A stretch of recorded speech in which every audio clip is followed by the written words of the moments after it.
ఏమిటండి ఏమైంది? ఏమైందా? నేను పోలీస్ కంప్లైంట్ ఇచ్చి అరెస్ట్ చేస్తే వాడు బెయిల్ ఇచ్చి విడిపిస్తాడా? ఎవరు బాబు? ఇంకెవడు? నీ కూతురు మొగుడు.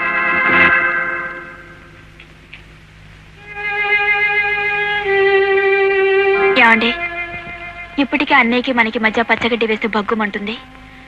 అటువంటప్పుడు వాళ్ళకి ఇష్టం లేని మనిషి మన దగ్గర ఉండటం ఎందుకు చెప్పండి? ఈ బెయిళ్ళు గీళ్ళు ఇవన్నీ ఎందుకు? లేదు వాసంతి, వాళ్ళు అతనికి చాలా అన్యాయం చేశారు. అన్యాయం చేశారో న్యాయం చేశారో వాళ్ళకి ఇష్టం లేని పని మనం ఎందుకు చెయ్యాలి? వద్దమ్మా వద్దు. నా మూలంగా మీ భార్యాభర్తలిద్దరూ గొడవ పడుతున్నారంటే అసలు నేను ఇక్కడికి రాను, ఇక్కడ ఉండను. కానీ నీకు విషయం చెప్పాలమ్మా, మీ అన్నయ్య పూర్వ మనిషి గాడు మారిపోయాడు, ఉత్త డబ్బు మనిషి అయిపోయాడు. నీ పెళ్ళయ్యాక మిమ్మల్ని ఇంట్లోంచి ఖాళీ చేయించడానికి ఆయన ఎన్ని ప్రయత్నాలు చేశాడో అప్పుడు మీ సత్యమామయ్య నేను అడ్డం పడి అది ఆపడానికి ఎన్ని బాధలు పడ్డామో నాకు బాగా తెలుసు. ఇంకో ముక్క ఉంది, అది ఎక్కడ అనకూడని ముక్క. మీ మీద పగబెట్టున్నాడు మీ అన్నయ్య. మీ సంసారం సజావుగా సాగనివ్వడేమో అన్న అనుమానం.